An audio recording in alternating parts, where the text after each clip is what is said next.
केंद्र सरकार ने जो यूजीसी में आरक्षण जो लागू किया है, इस पर पूरे देश में विवाद छिड़ा हुआ है। इस विवाद की कड़ी में आज राष्ट्रीय स्वर्ण क्रांति सेना के अध्यक्ष पूनम सिंह क्या कहने जा रहे हैं यूजीसी में जो आरक्षण लागू है उस पर। तो सबसे पहले इस चैनल में आपका स्वागत है और आपने को मैं ये जानकारी हो चुका होगा कि यूजीसी में जो केंद्र सरकार ने जो आरक्षण लागू किया है इस पर आपका क्या विचार है। सबसे पहले मैं आपके चैनल को स्वागत करती हूं और इस चैनल के माध्यम से मुझे जितने लोग देख रहे हैं मैं आप सभी को हाथ जोड़ के प्रणाम करती हूं। एक विद्यार्थी जीवन तो ही बचा था, एक स्कूल और विद्यालय कॉलेज तो ही बचा था जहां पर बच्चे हमारे समाज के साथ रहते थे, साथ चलते थे, साथ पढ़ते थे, साथ खेलते थे। और वो भी इस मोदी को नहीं देखा गया और वो भी इस भाजपा सरकार को नहीं देखा गया कि स्वर्ण समाज के बच्चों को बचपना भी छीन लिया, उनके जीने का अधिकार भी छीन लिया। बारे भाजपा सरकार जिसका आज तक हम सभी सवर्णों ने ही इन्हें प्रधानमंत्री कुर्सी तक बैठाया, हम सवर्णों का ही देना है कि हम लोग इनको प्रधानमंत्री बनाएं और ये आज सवर्णों कहीं बच्चों को विष की तरह फैल गए पूरे शरीर में, जहन में। मजरा यहीं समाप्त नहीं होती है। भाजपा कौन है, ये प्रधानमंत्री कौन है, आप लोग पूरे जनता से मैं बताती हूँ, भारत के नागरिक से बताती हूँ कि अब पहचानने और परखने के प्रयास करें, बल्कि कोई और नहीं।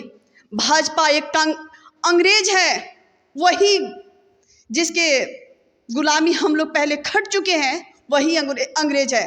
पहले भी कहा जाता था, जाते समय यहाँ से अंग्रेज बोल के गए थे, उस समय भी आप लोग याद कीजिए कि भारत को तोड़ना आसान नहीं है, भारत को तोड़ना है तो शिक्षा और स्वास्थ्य को तोड़ा जाए। आप लोग देखें ना, कुछ दिन पहले आप लोग देखें कि 40% लाने वाले बच्चा को डॉक्टर बनाया गया। आप लोग सोचिए, चाहे वो स्वर्ण समाज का बच्चा हो या किसी भी समाज का बच्चा हो, जो 40% यानी कि शून्य जो ला रहा है बच्चा, वो डॉक्टर बनने का योग्य है। कल हमारा देश का क्या होगा? क्या आप उसमें से मोदी जी उस डॉक्टर से इलाज करवाएंगे? जो बच्चा अनपढ़ है उसे क्या हम लोग इलाज करवाएंगे? एक तीर से दो निशाना साधा है, एक तीर से ये प्रधानमंत्री ये मोदी जी दो निशाना साधा है कि हमारा स्वास्थ्य भी बिगड़ जाए, हमारा देश का और शिक्षा भी बिगड़ गया। इस लोभ में और परलोभ में और जाति के मैं किसी की अवहेलना नहीं करती हूँ, पर सत्य बताती हूँ कि वो बच्चे पढ़ना नहीं चाहते हैं कि 40% पे ही जब हमारा नौकरी लग जा रही तब मैं क्यों पढ़ूं। वो पढ़ना नहीं चाह रहे हैं, जिसके कारण हमारा शिक्षा भी गया और स्वास्थ्य भी अधूरा हो गया। और ये प्रधानमंत्री की अभी ड्रामा यही खत्म नहीं होती है। आप लोग को मैं प्रकाश डालती हूं कि वहां पर आप लोग विचार करना सोचें कि कल हिंदू और मुस्लिम को लड़ाया सिर्फ ये अपनी कुर्सी के लिए, सिर्फ अपनी राजनीति के लिए हिंदू और मुस्लिम को लड़ाया। मैं आपसे पूछना चाहूंगी कि क्या भारत देश में जबकि सबसे अधिक रेप, बलात्कार संगीन अपराध होते हैं, क्या यह भारत का अपराध बंद हो गया है? बलात्कार होना बंद हो गया है? आप लोग अभी देख रहे हैं ना, बिहार की छात्रा जो नीट की छात्रा थी, उसके साथ भी किसी भी कहीं भी ऐसी अपराध बंद नहीं हुआ। क्या उस अपराधी में मुसलमान हैं? और कहती है हमारी भारत सरकार, हमारे भाजपा मोदी जी कहते हैं कि बटोगे तो कटोगे, समानता लाओ, समानता लाओ। बड़ी बड़ी भाषण देते हैं हमारे प्रधानमंत्री जी की समानता लाओ, समानता लाओ। कैसे समानता लाओ जबकि समाज के आपने भिन्न भिन्न क्षेत्रों में बांट दिया, बच्चा को जीना मुश्किल कर दिया आपने। जब बच्चों तक की जिंदगी नहीं आप छोड़े तो कहां समानता की, किस मुख से समानता की बात करते हैं आप?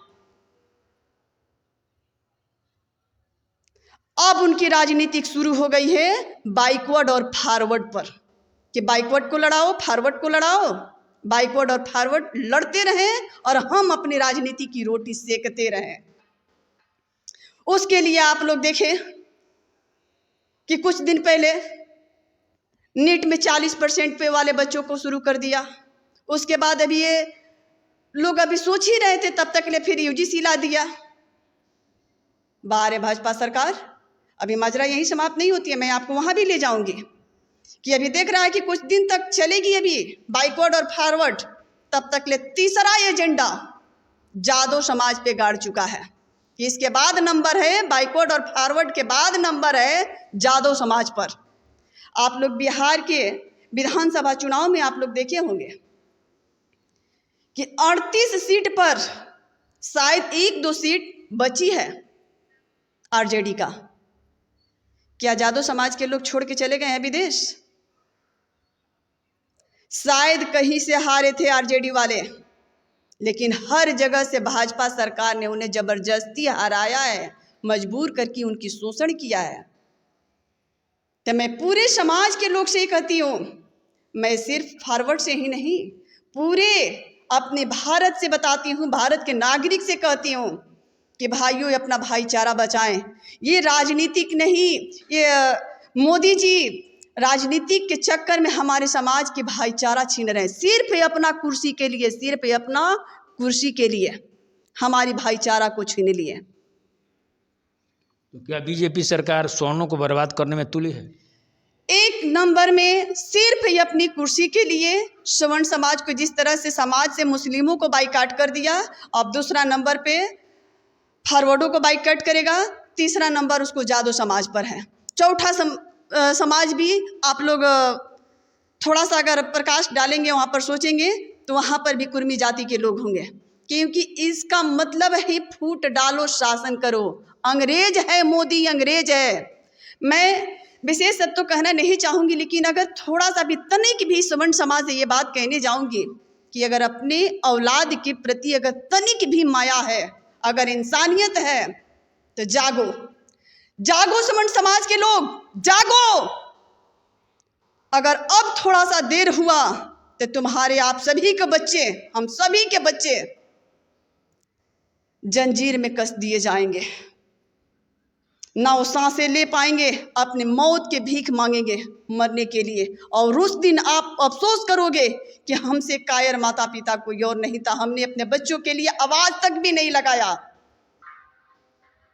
अगर भाजपा का थाली और ताली बजाने से आपकी मन भर गई हो तो तलवार का मूर्छा छुड़ाने के काम करें आप लोग, क्योंकि जिस गृह युद्ध का हम लोग का डर था वो हमारे सर पे आ गई है। कभी भी हम लोग गृह युद्ध का शिकार हो सकते हैं, इसलिए हम लोग तैनात रहें और ऐसी न्यायपालिका को आग लगा के जला दें और ऐसी सरकार को, ऐसी मोदी को जल्द से जल्द हटाएं। उन्हें उस पद पर रहने की कोई अधिकार नहीं है जो समाज के हित में नहीं है, जो देश के हित में नहीं है। वो सवर्णों के साथ ही नहीं, ये देश का गद्दार है मोदी, देश का गद्दार है मोदी। देश का भाईचारा छीनकर सिर्फ अपनी कुर्सी के लिए भाईचारा को तोड़कर, जाति को लड़ाकर एक ना एक दिन ये देश को गुलाम बनाएगा। ये कायर है, चोर है, अंग्रेज है। मैं सभी सवर्ण समाज से कहूंगी कि जागो, जागो और अपनी अधिकार के लिए लड़ो। और आप सभी के पास सिर्फ 2 रास्ते बचे हुए हैं, या तो लड़ो या तो भारत छोड़ के भागो। इसके लिए आप लोग तैयार हो जाओ और जागो। अगर भाजपा सरकार यूजीसी नहीं हटाती है, क्या आंदोलन होगी? तो चाहे हम लोग को रक्त क्रांति ही क्यों ना करना पड़े, हम लोग करेंगे। अभी आप सुन रहे थे राष्ट्रीय स्वर्ण क्रांति सेना के अध्यक्ष पूनम सिंह, जिन्होंने स्वर्णों को ललकारते हुए कहा कि अभी भी जगो, नहीं तो यह बीजेपी सरकार आपको बर्बाद करके रखेगी। क्योंकि जिस तरह इन्होंने हर एक क्षेत्रों में आरक्षण लागू करते जा रही है, अब यूजीसी में आरक्षण लागू किया, जो शिक्षा का एक सबसे बड़ा, जो भी स्वर्ण जाति के जो छात्र थे, जो कम से कम शिक्षा में आरक्षण नहीं था, वो भी लागू करके इन्होंने साफ कर दिया कि स्वर्णों को बर्बाद करने में कोई कसर नहीं छोड़ने जा रही है बीजेपी सरकार। ये अध्यक्ष जो है पूनम सिंह ने कहा कि अभी भी आप जगिए और इस न्याय के विरोध आप लड़िए।